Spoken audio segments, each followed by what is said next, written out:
My name is Rhee. I'm a physician in palliative medicine at Mayo Clinic in Rochester, Minnesota, and I serve as the co-director of our outpatient palliative practice.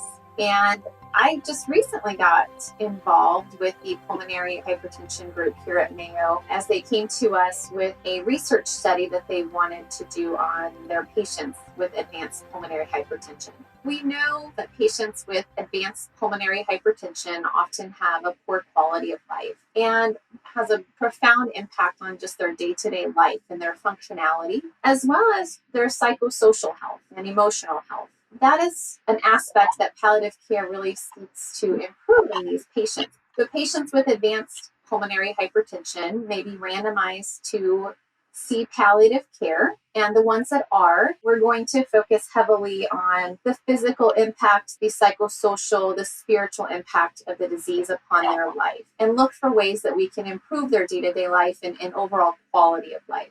A lot of people still think palliative medicine was hospice medicine, and the two are actually quite distinct. Palliative care can be involved in a patient from the time of diagnosis of an advanced disease all through the end of life. We are trying to be involved earlier in the course of someone's disease because we know that it's more beneficial. For example, a lot of our data comes from the cancer population, and we have found that involving palliative care in patients with advanced cancer often leads to improved quality of life, improved emotional health, and also they're finding improved survival.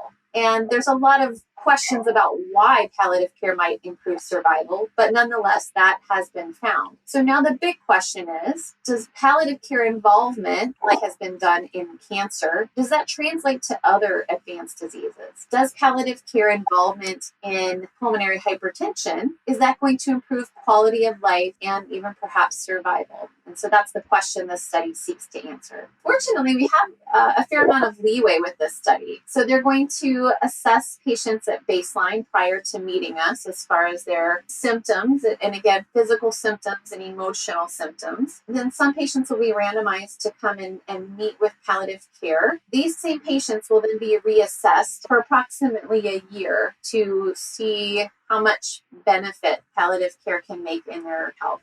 Palliative medicine has actually involved in a lot of patients that have advanced congestive heart failure. This population will be quite similar as far as symptoms and just the general impact that the disease has on someone's day-to-day life. Unfortunately, a lot of these patients do have a lot of psychosocial, emotional, and spiritual distress. And those are things that just historically have not really been addressed that frequently in these folks, but they have a huge impact on someone's quality of life. And so that's where I really see our niche in helping to treat these patients.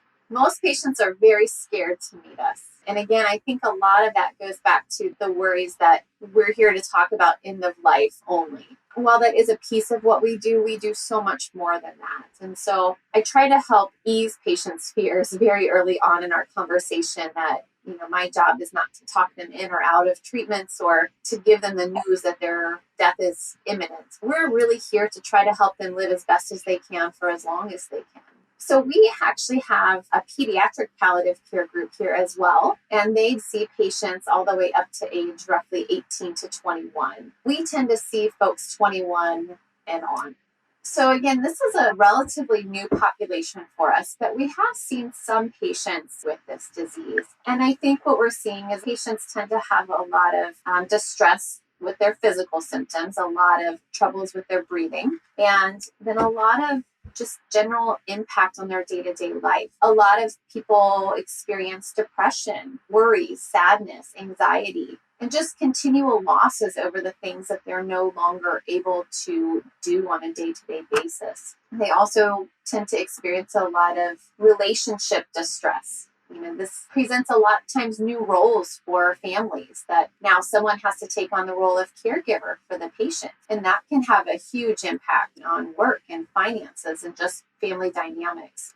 Additionally, we tend to see a lot of spiritual distress. A lot of patients may ask, why did this happen to me? And some patients lose faith during this, and others find faith quite a source of support. And so those are all things that we tend to talk through. The most recent patient that I did see actually connected to the study, was exhibiting a lot of emotional symptoms and just really having a hard time coping with her diagnosis and what that means for the future. She has a lot of worries about how her family will be able to adapt to their caregiving roles, and a lot of frustration certainly voiced on her behalf as well as her family's behalf with what's happening and the changes that they're experiencing. And so with her in particular, we were working on a lot of coping skills and also what we call prognostic awareness, making sure that the patient and her family are all very understanding of her disease and what the future might look like and how to best plan for that. We will be seeing this patient next month in follow-up, and my hope is that they've been able to work on some of those skills in the meantime. But again, those are ongoing things that we have to continue to build on to really help these patients come to terms with their diagnosis. Caregiver distress is such a huge issue that we're facing right now, and it's one that doesn't have a lot of good treatments or avenues to help caregivers. Being a caregiver can be a full-time job, and as I mentioned, it can impact, someone's work status and finances. And we often forget, just how stressful that role of being a caregiver can be. Some caregivers will express that they really lose themselves in their caregiving role. And so we really want to try to support and encourage caregivers, because we know that healthy and active caregivers are going to do a better job. They're going to take better care of the patient, and they're going to take better care of themselves. And so we are actively trying to work on coping skills, not just with the patient, but also with the caregivers. We talk about how to brainstorm ideas to give the caregivers some respite. How can they maintain a sense of self while still providing care for their patient? We do have a full-time social worker in our outpatient palliative clinic, and we rely heavily upon her for counseling and coping skills with caregivers. I would just encourage any patients or family members of patients with advanced pulmonary hypertension to consider involving palliative care, either locally or coming to Mayo to be a part of this study. I do think that we're going to find that palliative care will provide additional benefit for these patients in terms of their quality of life. And that's really a big measure when it comes to pulmonary hypertension. I am very hopeful that we're going to find very positive results from this study. My name is Rhee, and I'm aware that I'm rare.